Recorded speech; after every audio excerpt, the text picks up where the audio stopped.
All right. So just to get it out there, I'm not using any type of skin tone, face tone, de-ager, any type of artificial filters on this. Some of the promotional videos that for the latest podcast came out, when my video gets shrunk really small, my beard gets glistening, like it's like glitter.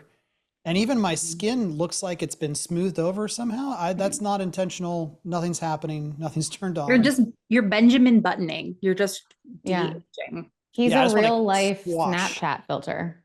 any rumors about that happening because, I know you all pay attention and start talking about things like that. So Yeah. Where it's just like that's a focus on fake beard on Kevin. We know focus the on truth. focus on the marketing, focus it on results, please. All right, let's get started. Hmm. Welcome to episode 349. With me today is Beth Russell and Julie Jarnigan. Nope. Jackie Lipinski.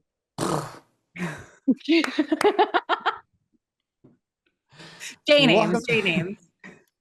Welcome to episode 349. With me today is Beth Russell and Jackie Lipinski. Nice. Welcome. Hello. I'm just a little bit off because I'm looking at the agenda of all we're supposed to talk about, and Beth has a car delivery coming, so we're gonna have to make sure we end on time. There's just no way it's happening. I'm now highly caffeinated, like Beth typically is, because I saw all the stuff you wanted to talk about, and I was concerned.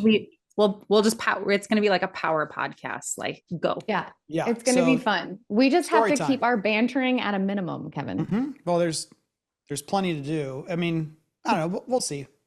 Maybe it just goes 3 hours. Beth, get us started. Story time.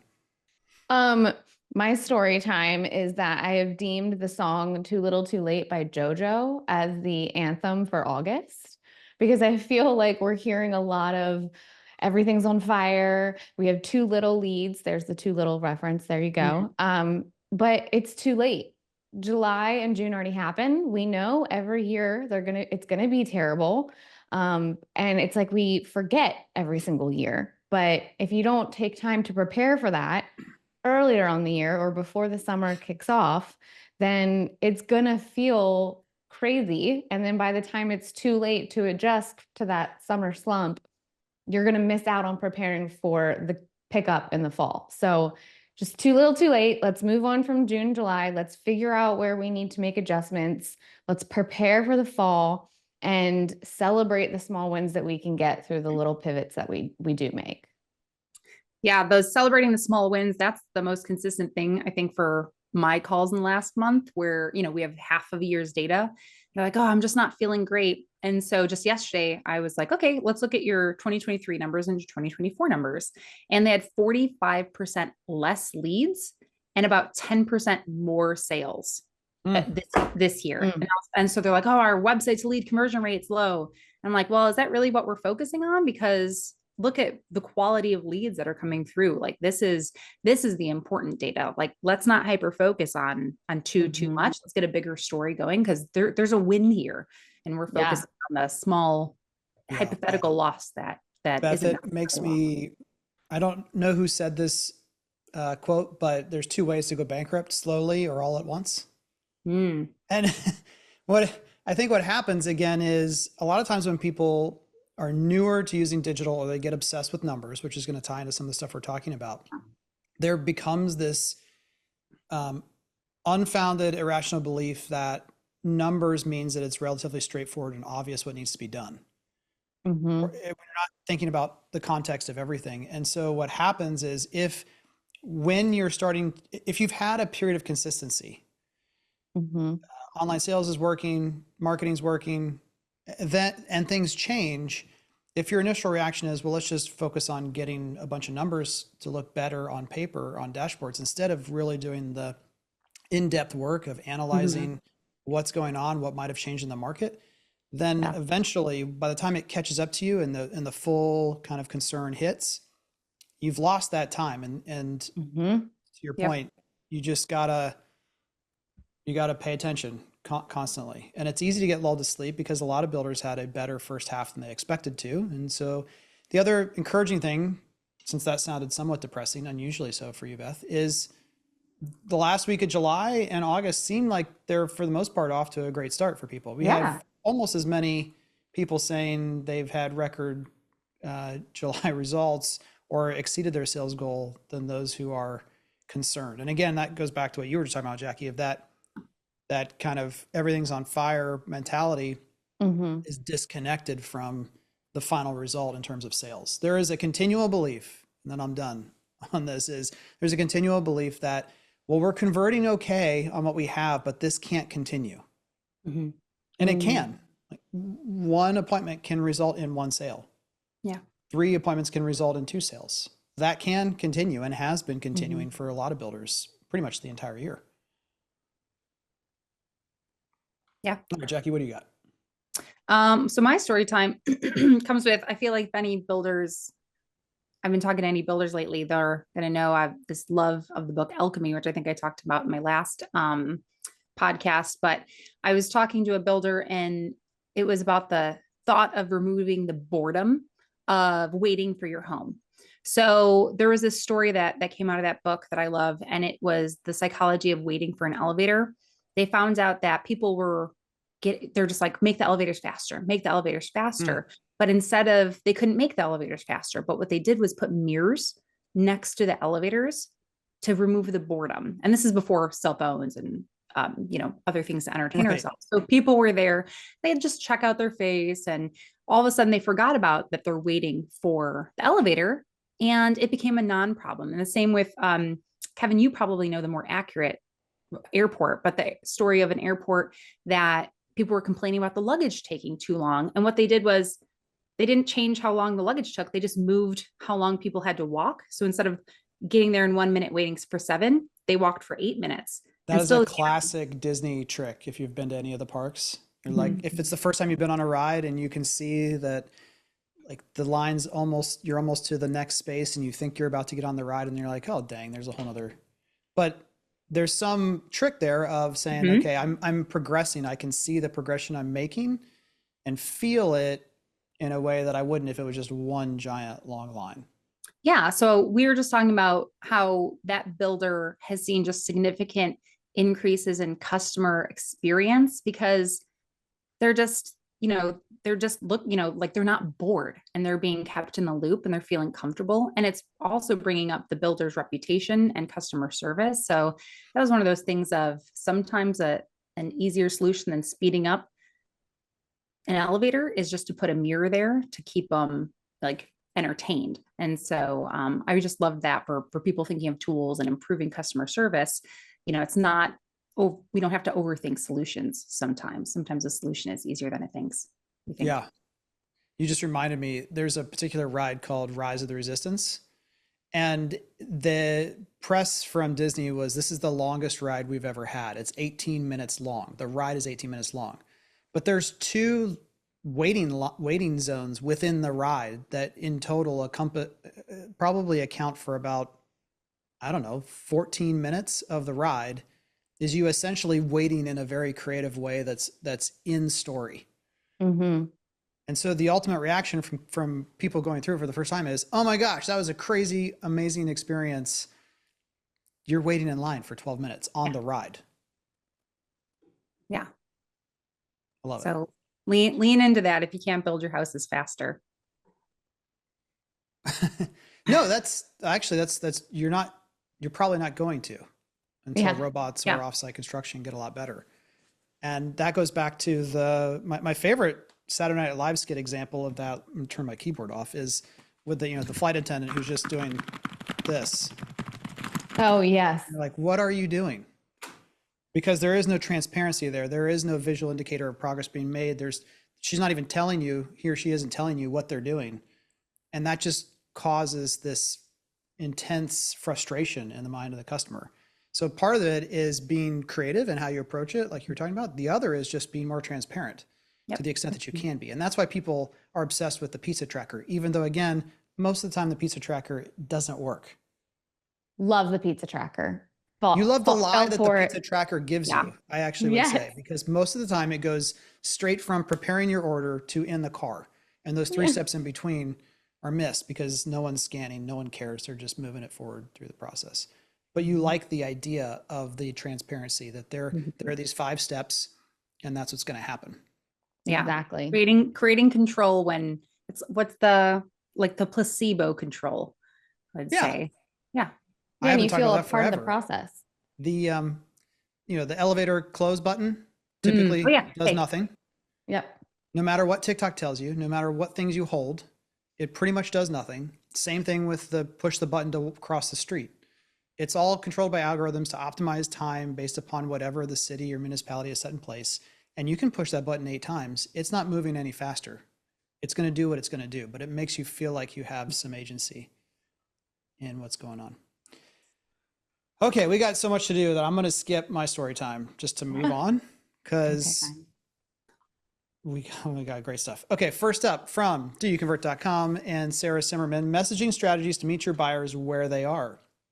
Published on August 5th. And she kind of summarizes that there's these 3 kind of general categories and strategy of telling people what you offer, where you offer, and it being very direct with what are you building, where, what kind of stuff is in it, why buyers would want to live in your homes and communities. And again, this is now 4 years ago. We first released some of the study and testing that I had done that showed that if customers understood the community, they visited the community page, even when considering an inventory home, they were twice as likely to become a lead than if they never interacted with the community page. They have to understand those things in connection. And then finally, ease of purchasing and building with you or whatever additional USP you have as a builder. Yeah, I love it. I think she breaks things down pretty easily to digest. And, that stage 1 exploration, then consideration, then decision making, that's where everyone starts when they have to buy everything. And just recognizing that those are the triggers that we need to create content and create messaging around is very valuable. And as we and people are understanding that the runway might be potentially longer, we have to lean into a better customer service and user experience journey digitally to have them to come out. Yeah. And especially stage 3, as she puts it, how can I make this happen? I was talking with a custom builder earlier this week, and they have a draftsman who's fantastic. And they have a Parade of Homes location that has been in the parade for, I think this will be its 3rd year. And they were like, how do we make sure people are going to want to come out? And I said, hey, I'm not trying to downplay.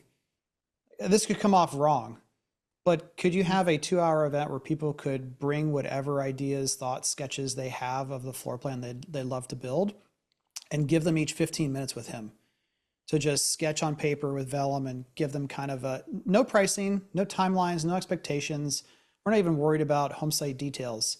Let's just get people excited about, oh, wow, how can I make this happen? How could I accomplish what I need to? And I promise if they do that, they will end up having the biggest problem will be that too many people want to take them up on that opportunity because people need, especially right now, that's why I was saying that particular story is it is still important to do the first 2, but the reason that there's this big disconnect between traffic and lead ratio is because we're not being clear enough that we can make it happen for the customer. Not enough certainty, not enough confidence that we have the answer in what we're doing. Yeah. And I would urge any marketer who's struggling with the buyer journey or their content to start with this article, which is why I love it so much, because like Jackie said, breaking it down into the different stages and giving you examples of the questions that they're asking and the things that they're considering and the things that you might want to consider as a marketer within each stage will also help you when you're evaluating your calls to action. How many conversations do we have with builders that you need to meet your customer where they are in regards to their calls to action? And this takes this a little bit a step further, but really it's a step backwards of starting with your content and then tying in Jackie's story time. What are ways that you can make them a part of the process during each one of these stages as well? Find ways to engage with them, to make them have some ownership over it in that part of the journey alongside you. Love it. Okay. All right. Next up from searchengineland.com. Federal judge rules that Google did in fact violate antitrust law. Dated August 5th, Google illegally monopolized search and search advertising markets especially by paying $20 billion annually for default search status on iPhones. Now, Google's going to appeal this, similar to the whole National Association of Realtors thing. This will take a while to play out. Mhm. I think people are missing a couple points here. The first is that Google had a monopoly by providing a better product at first. That's like, you build a better mousetrap, the world knocks at your door. They had a very unique approach of minimal things on their homepage. Everyone else, Yahoo, Alta Vista, all the other search engines at the time were throw a ton of stuff on the screen so you can get people to get their news and their stock price and everything else. Google is like, we're just going to simplify and give you what you're looking for. So that's not illegal. What the judge here is saying is illegal is once you have an amazing company that has an amazing product, you can't use your leverage that you've built by being so good to pay to prevent other people from competing against you. And so that's the biggest thing here. And if you're Google, or if you're Apple, sorry, who's getting this $20 billion payment for basically doing nothing, and they still get to talk about, hey, we're privacy first Apple, even though that's really just more PR spin than anything. You could talk about security on Apple, I think, being more secure than other environments, but in terms of privacy, personally, I think it's a little bit more of a shell game and PR. But people are speculating now that Apple is going to go ahead and develop their own search engine. I don't think so, because there's really no reason for them to do it still. I mean, it would be a ton of work and effort. And Google's basically, they're getting in trouble with the judge for playing really nice with everyone. In fact, you could just say it this way: if Google, you can't just give everyone money and be everyone's friend to the point that they don't want to compete with you. But at this point, the damage is done. Like, even if that payment doesn't happen, and in European Union, they have a required screen now on a new device that pops up that says, which browser would you like to use, or which default search engine would you like to use? If you did that, what do you think most people would choose today? Google. One they trust. Yeah. The one they've been using forever. So, and Google's main argument that none of this really matters is, it's pretty funny. They're like, but ChatGPT and all these other things, like, they're highly competitive in our search business, even though Google also keeps releasing data showing that it's not really doing that at all. It's just creating more searches, which we talked about on our last episode with Jen. So any other thoughts you all have here? You'd be excited to see how it unrolls, but obviously, like you said, it's going to take so long that I don't expect anything to happen in the next, month or two. It's just something to be aware of. And I mean, if it is something, Kevin, like you mentioned, like a screen and a choice, like I feel like they have enough people under them to make sure that is a skewed choice for the falsity of choice to select someone else. So we'll see what happens. Yeah. And from a marketing standpoint, similar to what Jackie said, just pay attention, know what's happening. So that way you're ready to pivot if something does come out of this. But now is not the time to just be like, oh, well, now I have to be on Bing too. Oh my gosh. Yeah. Well, that's what's so kind of, again, that's why I highlighted the difference here is Google created a product that customers preferred. That's allowed.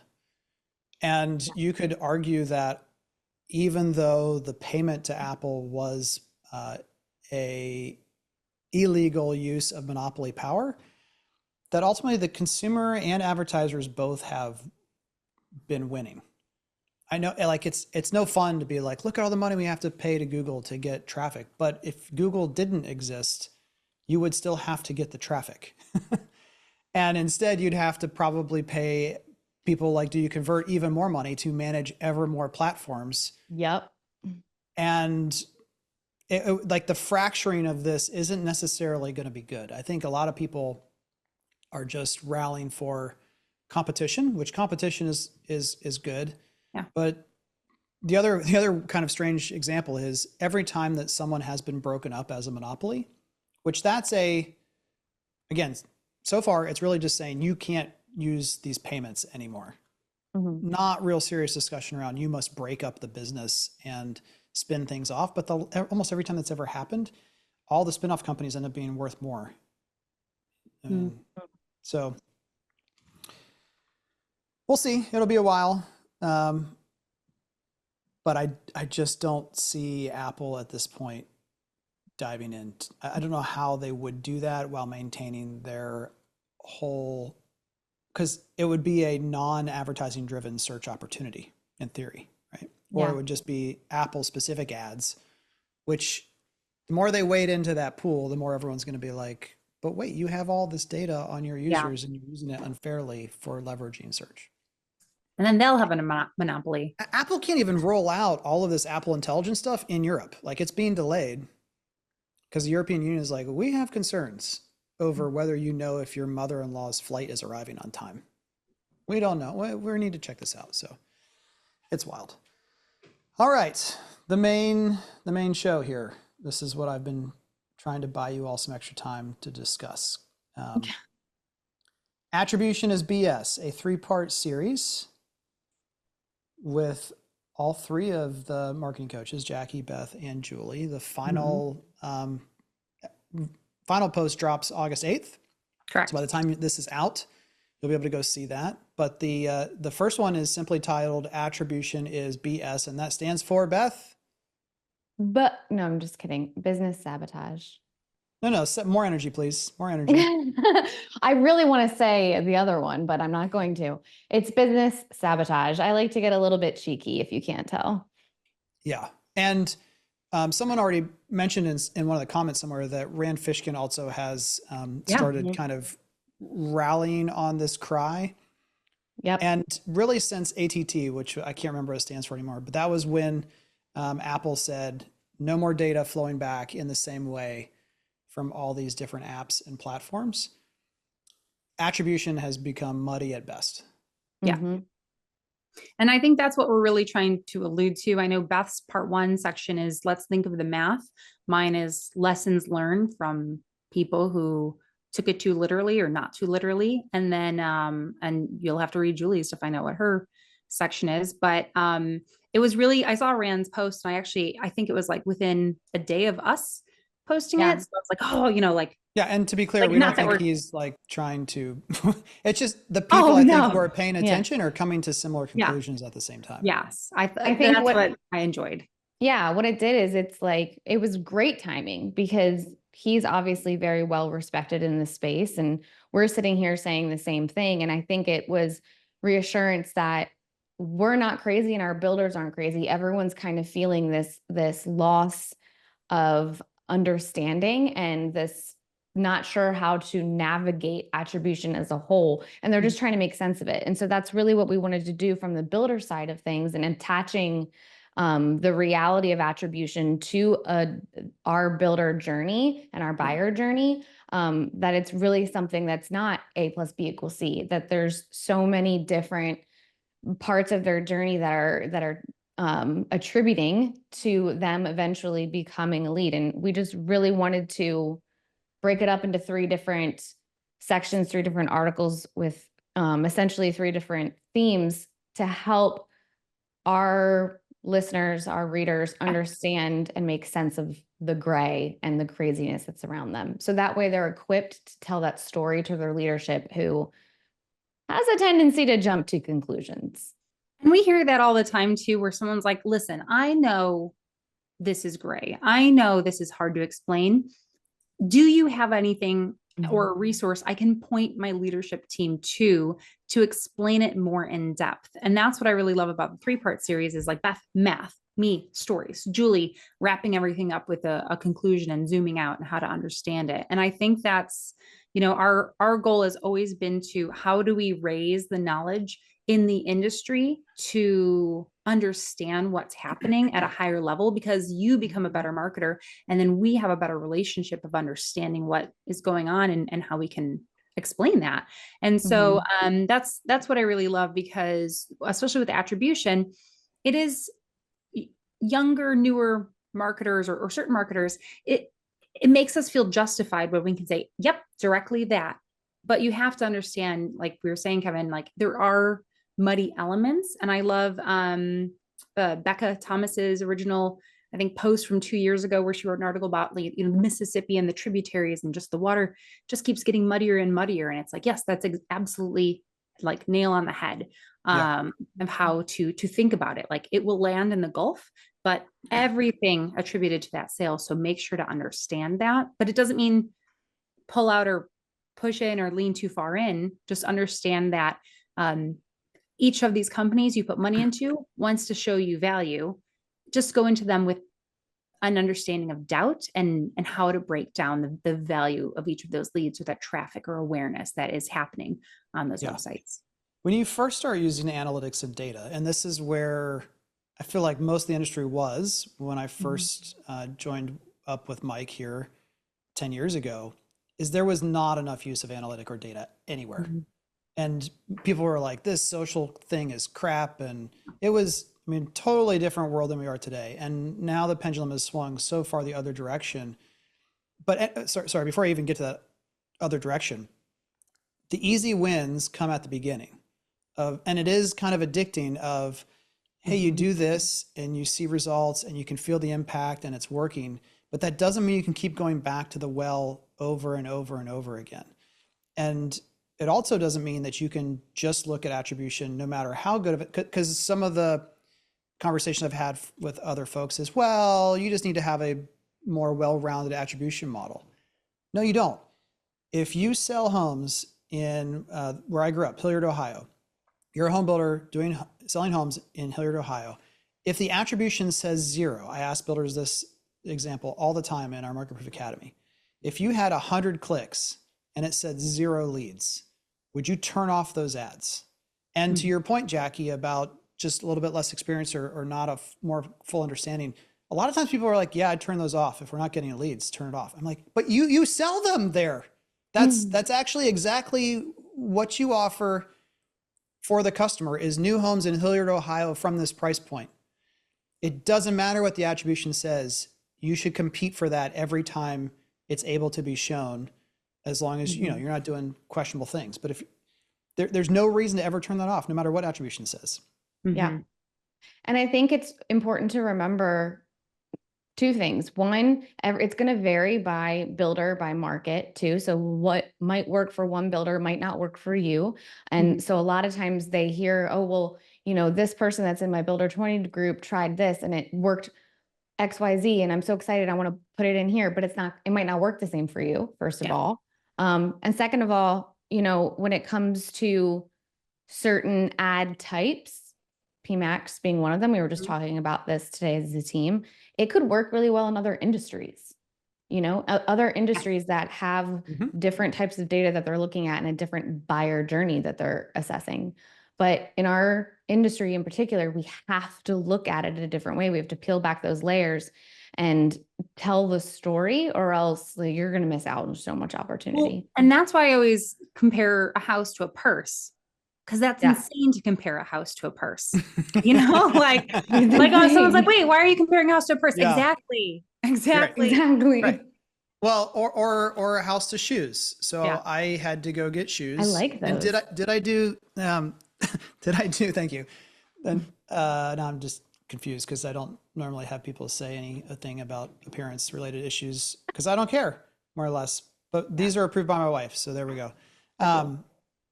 Shoes. Okay. So doing research on shoes online is great. I have a history wearing Adidas and this particular series of shoes from Adidas. But is buying shoes online really the best way to buy them? Not unless, and this is what Zappos did so incredibly. They said, we know there's going to be returns and we know that you're impatient about waiting for them. So we're going to make sure you basically get your shoes the next day and you can return them for free. That was the key unlock that they said is the best experience would be for every store nearby you to have every shoe in stock for you to actually go and try it on and just know for sure. There's still friction there, but I would argue that unless you're reordering something you've already owned before, that's not necessarily the best experience either. And so sometimes we're trying to solve too many things on the screen is I guess what I'm saying, especially since we have an online sales team, hybrid sales teams, potentially on-site sales teams who are professionals and know a lot of this. And this will tie into, we have a question this week to answer as well that was sent in, kind of related to that. But this great series, really good imagery, good examples, good stories. The kind of, well, not TLDR because you need to read the whole thing, but numbers can be misleading, period. And we over-index on numbers all the time. There is a really great book title that I think I sent to Beth and Julie, or a chapter of a book I read, and it said, "Be careful with math, or why the need to look rational can make you act dumb." and I love that because I'm like, yes, absolutely, that's exactly what applies to. Now, having said that, 20% of the people listening, and oftentimes like 50% of the people who reach out to us, are still at that point where there is no analysis being done. There is no data being tracked at all. So that's what makes this a nuanced, complex conversation to have, is there's a bunch of people who are still like, we don't know. I mean, we talked to someone last week. They don't have a CRM. 100 plus homes, no CRM system. Google Analytics just recently turned on. All of their leads come through a third-party platform and not their own site. Yeah. There's people all over the board here, but for those of you who have gotten the easy incremental wins of doing digital right, the beauty of that is it's supposed to free you up to say, okay, now we can go do this other stuff. And that's why we're really over-indexing on content related to content creation, user experience, customer experience, follow-up, all the rest of it. Because just because you have a dashboard or you have a market proof algorithm, I always have to remind people, just because it says you need 50,000 views or users doesn't mean that's what you're trying to do. But that's, again, the folks who are used to looking at, well, we just need to buy this much lumber. Okay, do it. I'm like, well, yeah, just go do it. That doesn't work for marketing. And here's the other part. I know I said I wanted to move quick, but someone made a LinkedIn post. Let me see if I can find it real quick. It was from a recruiter on LinkedIn, and it was related to like, stop the madness already. This whole like VP of sales and marketing or senior VP of sales and marketing. So good. And I thought it was really interesting because I generally believe it. There was one even really spicy take from a guy named Paul who said, this is really funny. He said, "This is just a 4-day course. Sales is a marketing function," which my initial reaction was, you're just trying to fight people. My second reaction was, he's not necessarily wrong if you really think about it, but I don't want to get into that. What I do want to get into is, I just said, hey, what makes it worse is that most people at the CEO or COO level or other departments, they feel like they have a better sense of what sales is, or they're more correct in what their general assumption of what sales is. Then when they think about what marketing is or advertising, they're typically wrong. Like almost always wrong. Sorry, CEOs and COOs that are listening. But unless you have a background in that, you're oversimplification. And I think a lot of what the article series is talking to is oversimplification is going to cause blind spots and sometimes really big ones. Absolutely. And I think it's interesting that you mentioned that, because that's totally true. Like, there's still this archaic view of marketers as just people who generate flyers and host events, but it's evolved, especially in our industry, tremendously. And if you are discounting your marketing department in your organization, then you're discounting your whole entire business. Because I feel like most people do the opposite right now, is they overvalue their marketing. We've talked about this before, probably because they feel like those salespeople are irrational. Sales managers are more irrational. They're humans. They're complicated. This marketing thing is numbers, and I feel like I can understand that. And that's why you hear marketers all the time being told, we were told to get these 4 specs sold. Get them sold. They're telling marketers to get homes sold. Again, just that's why we've said forever, it's not your fault, but it is your problem. And you do have to, get curious and become curious about things that aren't necessarily your area, because it all impacts the end result. but I Yeah, feel like people are over indexing sometimes in what marketing can do. I agree, especially in I agree with that point in the organizations that have a solid understanding of marketing, that or at least can understand that marketing is more than flyers and events. But there's still some out there in our industry that thinks that there's a magic wand or an event or that they're responsible for rallying realtors into a model home. And that's not it. Like the data that we collect and the analysis we provide can have a tremendous impact on all levels of the organization. And if you understand that as a marketer and that responsibility that you hold, then you're more inclined to make the effort to learn how to build that story and to dig deeper on things like attribution and put those pieces together. So that way you're not pressing that easy button. You're really providing a full holistic view on how things are operating and how you can impact it, whether it be granular, like getting a spec home sold, or a little bit more broadly, like helping decipher what product would perform best in a community. Well, and that always comes back to what is the best thing to use. We're talking about attribution, but it is still going to be data. And that's why, for years, Kevin, you even said like the market proof algorithm. I did one, let's say this builder was getting 30,000 units of traffic to their website a month.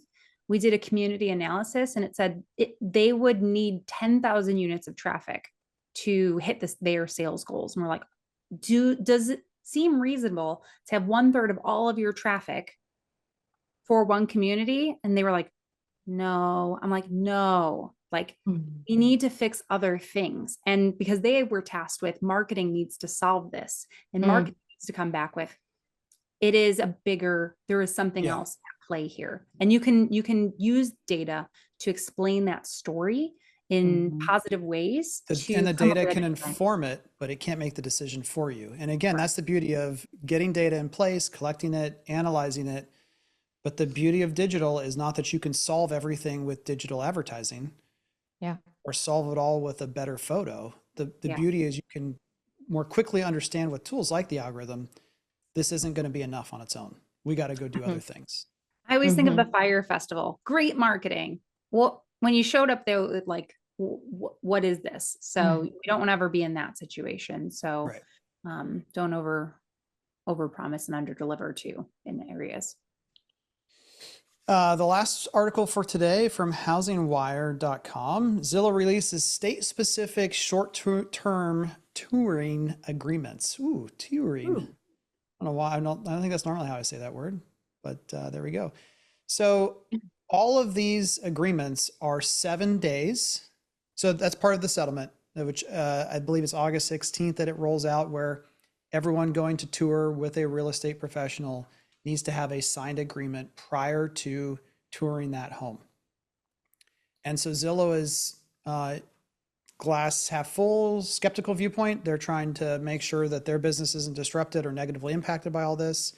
Glass half full, they're trying to provide a solution for people. And what their tour agreement does is it expires after 7 days and covers activities related to the tour only. It does not require compensation or exclusivity of any kind. And this is what a lot of people, including Rob Hahn, who will be speaking again at this year's summit, based upon great feedback from last year, is what should we be doing now? But most of the agreement on the used home side of the fence is consumers don't have a relationship with this person that they've oftentimes reached out to yet. So they're not going to want to sign an exclusivity agreement or promise them a certain amount of money. At this point, the relationship isn't really solved. And in fact, Rob was saying just last week that he thinks that everyone picked this because it was like procuring cause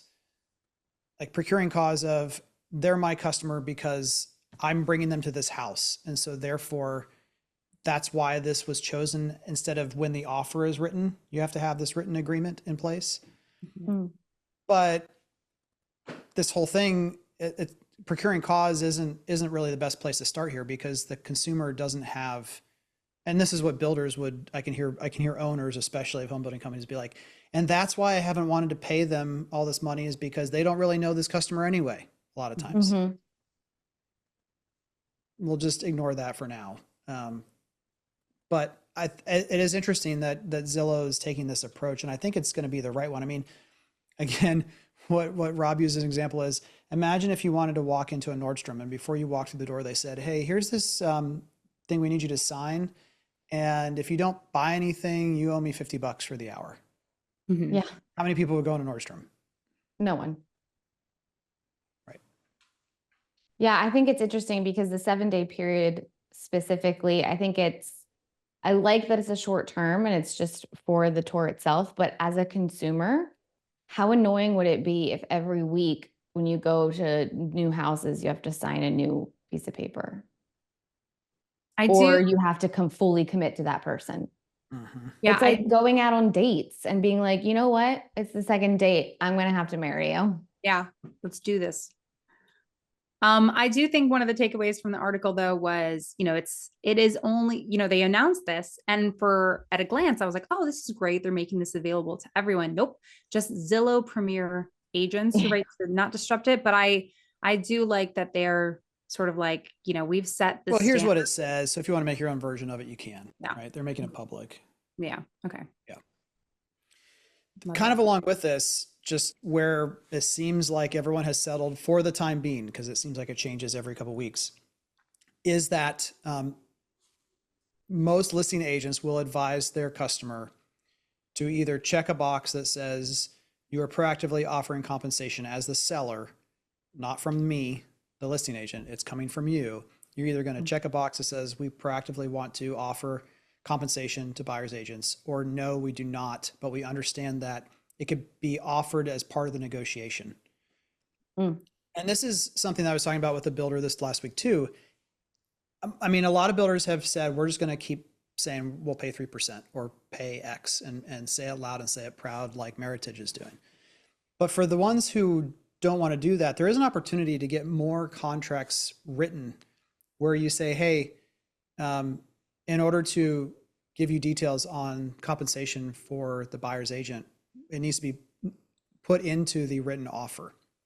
This harkens back to 2006-ish, the main sales training that at the time Myers Barnes was doing with our team at Miranda, I believe. Yeah, Miranda, was because we had so much inventory always. It's just the nature of the way the builder worked.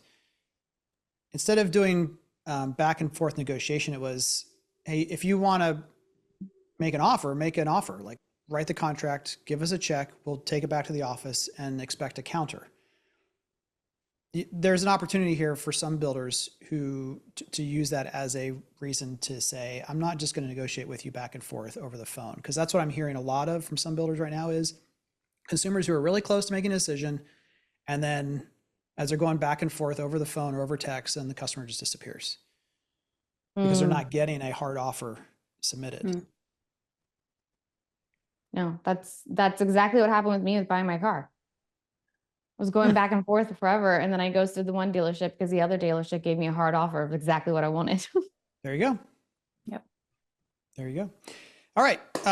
Like we said, we have a question of the week that came in from Janice, who said, how will increased pricing transparency affect conversion ratios, do we think? A little more background. She said, we are designing a new website and we'll have interactive floor plans with gated pricing. The interactive floor plan tool will be openly accessible, but people will need to sign in or create an account to view prices for options. Mm-hmm. One of the main reasons people set appointments is because they want more pricing information. Do you see conversion ratios changing? I predict we might see the lead to appointment held ratio drop a bit, but the appointment to sales ratio will increase. OSCs will be handling customers longer, having more in-depth conversations, and handing over higher quality leads. Are any builders out there seeing this happen already? I think there's really two questions, or there's two things to address here. One is, what will happen to the amount of inquiries when more and more information is made public? My vote, everything that I know about customers and looking at other industries, is that we will get more inquiries, not fewer, if we do this right. And I always go back to the example of Tesla. I got to meet the gentleman one of the people who's high up there at a conference one time, talked to him for about an hour about how it works. And there's only 5 decisions to make. and yet they have salespeople and chat and text and questions and forms, because those 5 questions are apparently so difficult for people to make that they need a whole bunch of help. And I'm guessing, Janice, your IFPs that you're making are going to have more than 5 options. Mm. And even with cars, there is this, like, I want this option with this option. Why can't I do that? It often doesn't do a good job of explaining why these things aren't compatible. And so I think you're going to get more questions, not less. That's kind of the first place. What do you guys think? Yeah, I think 2 things come to mind. One, a builder that I know that had a pricing tool on their website where you could literally add in options and price it out in that's live on the website without having to sign up. Similar to what you said, Kevin, there was questions during, well, how am I supposed to know if I want this? Because I've never even seen this before. And like, there's no picture really showing me what this is. There's a picture of that one, but I can't really make it out. It's grainy. It's not, everything's unclear. It wasn't an easy process. And so it didn't make me more inclined to reach out. It actually just was like, this is too complicated. And I haven't even decided that I love this enough to go into this complication. So I think that it just, again, it comes down to if you execute it correctly. Yeah. And then the other part is the gating aspect. I think certain things being gated makes total sense. Like if you're gating out more granular pricing, such as options or, certain structural changes, that makes sense. But if you're just gating the overall floor plan price in general, it reminds me of when I'm shopping on my Target app and it says see price in cart. And then I go put it in the cart and I look at it and I'm like, it's still too expensive. And I remove it from my cart immediately. Like it doesn't do anything for my process. So I don't, there's no real true answer to this, because it really comes down to execution and thinking through that gray area of, are you making it simple enough where people are going to feel engaged and want to move forward? Or are you overcomplicating it where they're just going to be like, you know what? Yeah. Never mind. Yeah, how you kind of explain that for me, I'm thinking like, it's just a bunch of Lego pieces. And you're like, okay, I picked all the little pieces, but wait, is it going to look good together? I need a better idea. So I agree that the execution of this is one, I'm going to stalk our website when Oh yeah. but two, there is positives and negatives of when you gate information, and that could be valuable. I think it was, again, in that book, it talks about when you first ask them, it's a little too committal, but after they've done everything, it's okay. But if they want to save it, then they're more serious. But I know that Kevin and we worked on a builder and they were asking about pricing and details and kind of had a similar prospect to this. And one of the biggest things I see when builders kind of approach this is who's managing this and how accurate are these pricing details. So if you do ranges and you give people a general idea, like that might make them feel more comfortable. And what you're saying, Beth, is, and then step 2, you really need to sit down around the specifics so we can get more specific on your price. So now let's talk. I think that might be a more efficient. I just have an issue with the word gating generally, because I think people don't understand what we're even talking about. So I want to clarify here. I'm not in favor of gating anything just to gate it. What I'm in favor of is requesting essentially a login be created for your website that allows you to listen better. So if someone's clicking around on all these IFPs and you don't know who they are, and you don't know how many times they've come back to click around, and you don't have insight into all these different options and what's being done, you can't make good decisions. And the most important thing for us to do is to say, hey, please allow us to identify you. Use your phone number to make an account. I keep saying this, I don't even think you need passwords on this stuff. It can be the simplest, easiest account setup possible, because this isn't their bank account information. They're not wiring us any money.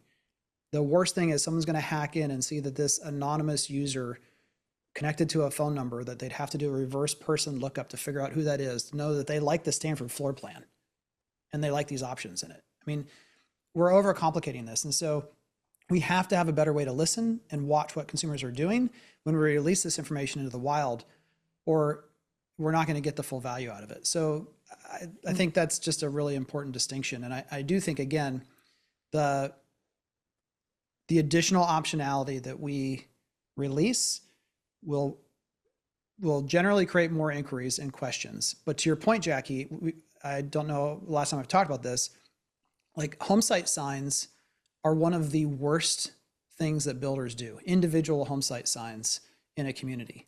If you have a sign on every single home site and there's 35, 45 home sites on the ground that says available, you're not helping yourself. The most common thing that people say is people are driving through and no one's stopping. And when we find out why no one's stopping, they say the home sites are too small. Why? Because those signs are too freaking close together.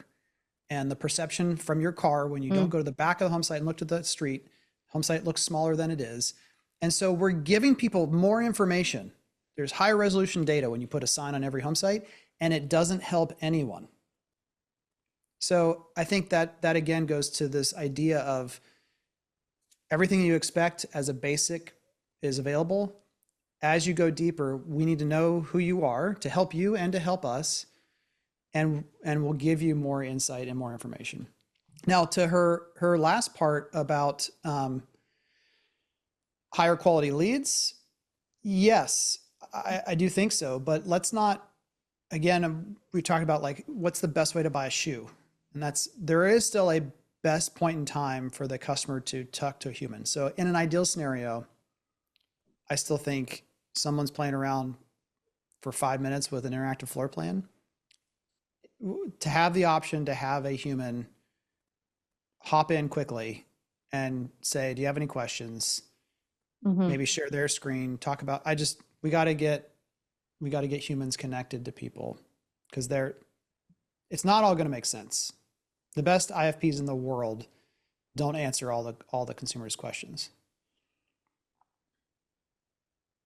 All right. I'm going to relate this to my favorite, which I just updated. So my favorite thing that I've been saying this week to my builders is strategic spaghetti. And it's like out of this concept of where when we panic, we want to just throw spaghetti on the wall, like do all the things. Let's do all the things and see what sticks, see what works. But we have to do it strategically. And so whenever you want to build out something like that, you have to do it strategically. You have to think through every single decision that you're making. What is the intent? What is the goal of this part? What is the goal of having them register here? What is the goal of having them fill out this part of the form or pick this selection here? And what is the next step for them? So anytime that, you're thinking through a new strategy or trying to test something and you're willing to take a little bit of a risk to see what sticks, think strategic spaghetti, single step of the way. Nice. I like that. Isn't it fun to say? It is. And spaghetti's, you're supposed to, if it sticks, is when you know that it is done cooking, right? Yeah. So I'm thinking of this rainbow spaghetti I made my son, and it was like very specific. And I'm like, that in my head is like, each one needs to have its own purpose. It needs to be identified. So yeah. Well, I have a very boring favorite, but this goes out to Will. Will, my first heirloom tomatoes are in, and I decided to do quality over quantity this year. I think last year I grew about 40 plants, which was too many. You had so many tomatoes. I was that drowning. qualifies you as a farmer, just to be clear. You're a farmer if you have 40 tomato plants. Well, it's that point where you're like, go to your neighbor's house and just like leave stuff on their driveway and you just run. Like, hopefully they don't know it's you. Same with zucchinis. I was like, I'm doing one plant this year. I blame the tomatoes for your crows. We too much, not enough time for that whole story. No one needs to know those secrets. But I will say that I now have 15 plants, and they are all different varieties. And I do really enjoy testing and seeing the differences and what that is. So it's been really fun to focus on quality versus quantity, which is, I think, how leads are for a lot of builders right now. Because what's worth our time and effort? We can't just have too many, because you can't pick them as fast as you want. Beth, if you're thing that's happening happens, don't worry about it. Just pop I think out. we have some time. We're okay. Okay, because before I get to my favorite, I just want to go back to something as an example of why numbers are so important. UTour. UTour is a fantastic tool, and yet the number of builders that we work with and some that we don't that I've talked to about this, and it's one of my new favorite questions to ask is, how do you track and report UTour visits? So the folks at Zonda, Livable, Tom, Nelson, everyone who's listening from them, check this out. Over 80% of the people have said, we don't. And I'm, excuse me? No, we don't count them as traffic. They don't count as leads. Why not? Well, because they didn't interact necessarily by default with a human. Okay, so that's important enough. I'll just leave that there as an example of, it's not on a report somewhere, then no one really cares about it. And it's kind of like, these things are happening over here, and yet these are people inside. And one of the builders I looked at, their number of showings of finished inventory compared to last year using that tool is up like 50%. But they're not tracking it. I will say, I know 2 builders who are tracking it very well, That's and good.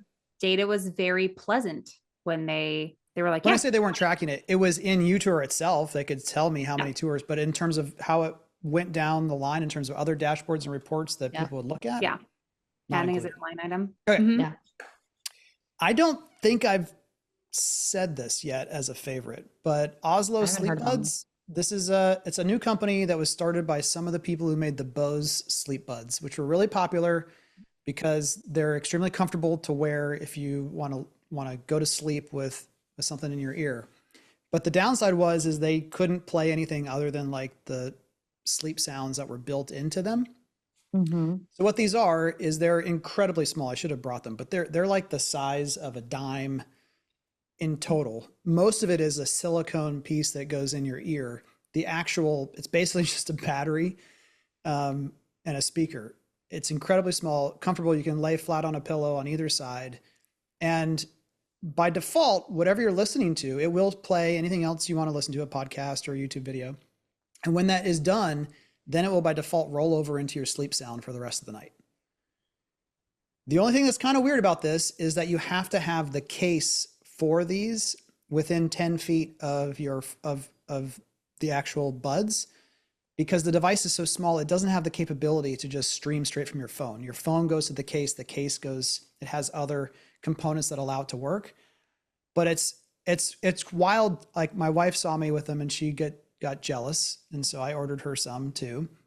And she uses them everywhere now. Like, she doesn't even like her AirPods anymore. She's like, they're just more comfortable in my ear in general. So I need these. If you like to listen to podcasts like Market Proof Marketing to turn off your mind and just fall asleep, it's the soothing voices. Perfect thing for you. I need these now. Please don't tell me they don't cost like $400. I think they're $230, but it's like a Kickstarter thing, and they're like, as fast as they're being made, they're shipping them out. So it can take 2 to 3 weeks to get them after you order.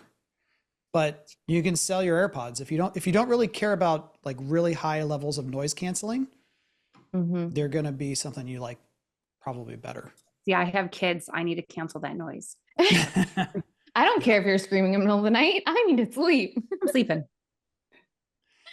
All right, that'll do it for this week. Thanks so much. We'll see you next time. See ya. Bye.